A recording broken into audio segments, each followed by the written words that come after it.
आज निवडणुकीच्या रिंगणात उतरले, राजकारणात उतरले, काय सांगाल? आता खरं तर चौथी पिढी ही आता ते लग झालं, पण या ठिकाणी मी काम केलेलं आहे. विधानसभापासनं माझं काम हे चालूच आहे. मी सगळीकडं म्हणजे खुर्ची टाकण्यापासनं सगळी आता काहीही असू दे, मी नेहमी लोकांसाठी असते आणि आज लोकांकडनं हे आलेलं आहे की आम्हाला या ठिकाणी दीदी हवे आहेत आणि म्हणून आज इथं आहे. त्या व्यतिरिक्त आज लोकांसाठी मला या ठिकाणी जास्तीत जास्त काम हे करायचं आहे आणि आम्ही सुरुवातीला तुम्हाला पाहिलं होतं की राहुल आवाडे साहेब लोकसभेची निवडणूक लढवणार होते आणि त्यासाठी तुम्ही कार्यकर्त्यांचा मेळावा घेतला होता आणि त्या कार्यकर्त्यांच्या मेळाव्यामध्ये तुम्ही तुमची भावना व्यक्त केली होती आणि त्या दिवसापासून जर आजपर्यंत आम्ही राजकारण बघतोय, तुम्ही कसं बघताय त्याकडे? खरं तर इथे पार्ट अँड पार्सल आहे, पण ते आता त्यांचं झालं आणि मी इथं खरं तर सोशल सर्व्हिसच्या लोकांसाठी काम करायचं आहे. हे डोक्यात ठेवून मी इथं आहे आज. असं कळतंय की तुमच्या निवडणुकीच्या विरोधात तुमच्याच कार्यकर्त्याला उभं केले जात आहे, त्याकडे तुम्ही कसं बघताय? ते आता होणारच, ते पार्ट अँड पार्सल सांगितल्यासारखं. आता इट्स पार्ट अँड पार्सल, तेवढंच बोलेन मी. विकास मोलन माझं खरं बघितलं गेलं तर स्टार्टिंग विथ आपलं जे जिल्हा परिषदच्या शाळा आहेत त्याला आपण ई क्लासरूम कसं करता येईल, तिथं आपण जास्तीत जास्त स्कूल्स आहेत तिथं कसं काम करता येईल हे बघायचं आहे. अण्णांनी राहुल साहेबांनी जी कामं केलेत तिथं त्या भागात त्याला अजून अपग्रेड कसं करता येईल हे बघायचं आहे. त्यानंतर आपली जी हॉस्पिटलची कामं आहेत हे पण आपण जास्तीत जास्त एनहान्स कसं करता येईल हेही बघायचं आहे.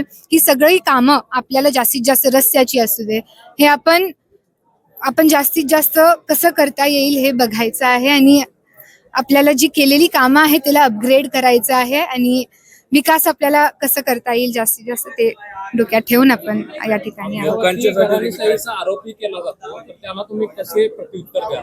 सॉरी, आपल्यावर आता ते पार्ट अँड तेच सांगितले, जरी आता सगळ्यांवरती होतंयच ते, राहुल साहेबांवरती झालं होतं, अण्णांवरती, आज काम आपलं हे बोलतंय आपल्यासाठी आणि काम माझंही आतापर्यंत आहे म्हणून मला भाजपकडनं ही संधी मिळालेली आहे. खरं तर मग त्याच संधीचं सोनं मी या ठिकाणी करीन एवढी मी खात्री देते. कार्यकर्ते म्हणून तुमची ओळख आहे, उमेदवारी मिळाली, काय सांगाल त्याबद्दल?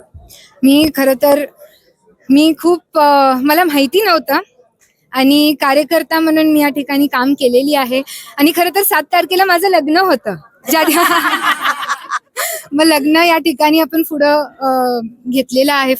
आता आपलं निकाल असणार आहे 7 तारखेला. मग या हिशोबाने आपण काम करत राहायचं आहे. आता युवकांसाठी, महिलांसाठी आता कित्येक गोष्टी आहेत, कित्येक योजना आहेत जे कधी कधी आपल्यापर्यंत पोहोचत नाही. मग ती योजना असू दे किंवा जे गोष्टी आहेत ते आपल्यापर्यंत जे गॅप आहे ते ब्रिज करीन मी या ठिकाणी. हे माझं प्रयत्न हे असणार आहे आणि त्या व्यतिरिक्त म्हणजे कित्येक अशा गोष्टी आहेत महिलांसाठी जरी असलं तर महिलांसाठी घरी बसल्या बसल्या कामं आपल्याला उपलब्ध करून द्यायची आहेत आणि अशा कित्येक गोष्टी आहेत आणि हे मी या ठिकाणी